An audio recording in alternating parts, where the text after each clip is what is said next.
Bapak Ibu yang dimuliakan oleh Allah Subhanahu wa taala. Bagaimana interaksi kita kepada Al-Qur'anul Karim? Setidaknya ada 8 kewajiban kita terhadap Al-Qur'an. Yang pertama, secara singkatnya, kita harus mengimani Al-Qur'an, bahwa Al-Qur'an adalah firman Allah. Al-Qur'an bukan makhluk. Al-Qur'an adalah kalamullah. Sebagaimana ayat yang tadi saya sampaikan, Al-Qur'an diturunkan untuk menjadi petunjuk bagi kita. Tanpa mengimaninya, manusia tidak mungkin menjadikan Al-Qur'an sebagai pegangan hidupnya. Yang kedua, kita harus membaca Al-Qur'an, tilawah, tadarus, mengaji Al-Qur'an.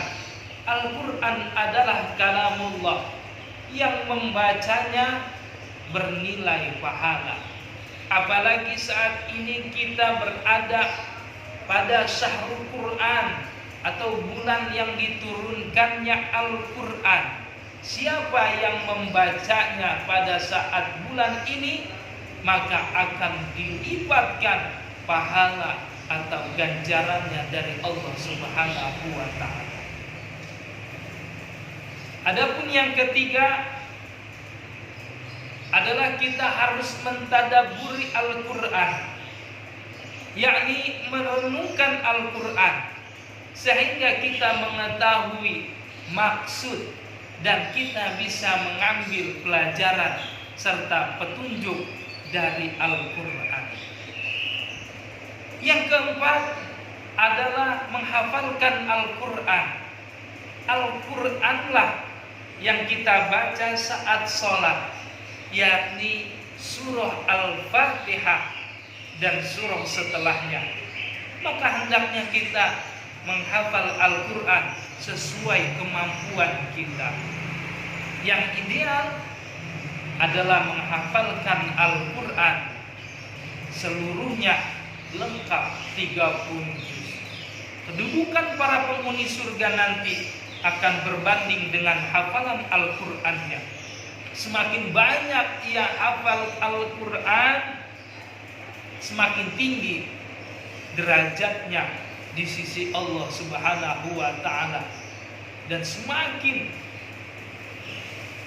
tinggi kedudukannya di surganya Allah Subhanahu wa taala. Yang kelima, kewajiban kita terhadap Al-Qur'an adalah mengamalkan Al-Qur'an. Apa yang diperintahkan Al-Qur'an kita lakukan. Apa yang dilarang Al-Qur'an kita tinggalkan. Pendek kata, kita menjadi Al-Qur'an sebagai imam kita, sebagai petunjuk kehidupan kita. Allah Subhanahu wa taala berfirman, "Dzalikal kitabul la raiba fi hudal lil muttaqin." Kitab Al-Qur'an ini tidak ada keraguan padanya, petunjuk bagi mereka yang bertakwa. Surah Al-Baqarah ayat kedua. Kewajiban kita terhadap Al-Qur'an yang keenam adalah mendakwahkan dan mengajarkannya. Kewajiban kita berikutnya adalah mendakwahkan Al-Qur'an atau mengajarkan Al-Qur'an. Ini menjadikan kita menjadi manusia terbaik dalam pandangan Allah Subhanahu wa taala. Khairukum man ta'allama al-Qur'an wa 'allamahu. Rasulullah sallallahu alaihi wasallam bersabda, sebaik-baiknya kalian adalah yang mempelajari Al-Qur'an dan mengajarkannya. Bapak Ibu hadirin sekalian, mendakwahkan Al-Qur'an, mengajarkan Al-Qur'an, yang kita ketahui akan Al-Qur'an, yang kita bisa dalam membaca Al-Qur'an, kita amalkan, kita ajarkan, terutama kepada anak-anak kita, kepada keluarga kita, kepada sekitaran kita. Hadirin jamaah, Bapak Ibu sekalian yang dimuliakan oleh Allah Subhanahu wa taala. Adapun kewajiban kita yang ketujuh adalah memperjuangkan dan membelanya. memperjuangkan dan membela Al-Quran, memperjuangkan agar nilai-nilai Al-Quran tegak dalam kehidupan, dan membela jika Al-Quran dihina dan dinistakan. Pada hakikatnya Allah tidak membutuhkan pembelaan kita, namun dengan membela Al-Quran Allah akan membela, menolong kita, sebagai firman-Nya Allah Subhanahu wa taala, ya ayyuhalladzina amanu in tansurullah yansurukum wa yutsabbit aqdamakum. Hai orang-orang yang beriman, jika kamu menolong agama Allah, niscaya Dia akan menolongmu dan meneguhkan kedudukanmu. Hadirin Bapak Ibu sekalian yang dimuliakan oleh Allah Subhanahu wa taala. Adapun yang kedelapan, kewajiban kita terhadap Al-Quran adalah menerapkan dalam kehidupan bermasyarakat. Tak cukup hanya mengamalkan Al-Quran secara pribadi, kita perlu berupaya menerapkan Al-Quran dalam kehidupan bermasyarakat dan bernegara. Sebab Al-Quran adalah petunjuk hidup, dan Allah menghendaki kita menerapkan Islam secara kafah. Allah Subhanahu wa taala berfirman, ya ayyuhalladzina amanu dkhulu fis silmi kafah wa la tattabi'u khutuwatis syaitan innahu lakum aduwwum mubin. Hai orang-orang yang beriman, masuklah kamu ke dalam Islam keseluruhan, dan janganlah kamu turut langkah-langkah syaitan.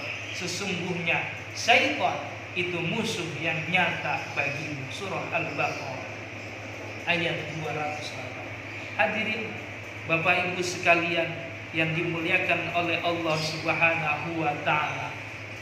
Demikian pembahasan dan kajian tentang nuzulul Quran, mulai daripada arti, tanggalnya, serta kewajiban kita terhadap Al-Quran.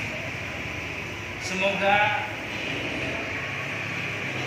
kajian ini memberikan pengetahuan dan memberikan manfaat, dan lebih memaknai momentum nuzulul Quran ini pada bulan suci Ramadan yang diturunkannya kitab suci Al-Quran. Bahkan pada bulan suci Ramadan ini terdapat malam yang lebih baik daripada 1000 bulan, yaitu malam Lailatul Qadar. Maka dari itu, di bulan inilah kita memperbanyak membaca Al-Quran, mengamalkan Al-Quran, mentadaburi Al-Quran, sehingga puasa kita bernilai penuh dengan pahala dan cahaya Al-Quran. Allahumma arhamna bil Quran waj'alhu lana imama wa nura wa huda wa rahmah waj'alhu lana hujjatan ya rabbal alamin. Sekian dari saya pribadi, mengucapkan mohon maaf apabila ada kesalahan atau kekurangan dalam uraian nuzulul Quran, karena pribadi saya masih dalam ilmu yang cetek dan ingin belajar kemudian. Terima kasih banyak atas perhatiannya. Saya akhiri, wallahu muwaffiq ila aqwamit thoriq. Wassalamualaikum warahmatullahi wabarakatuh.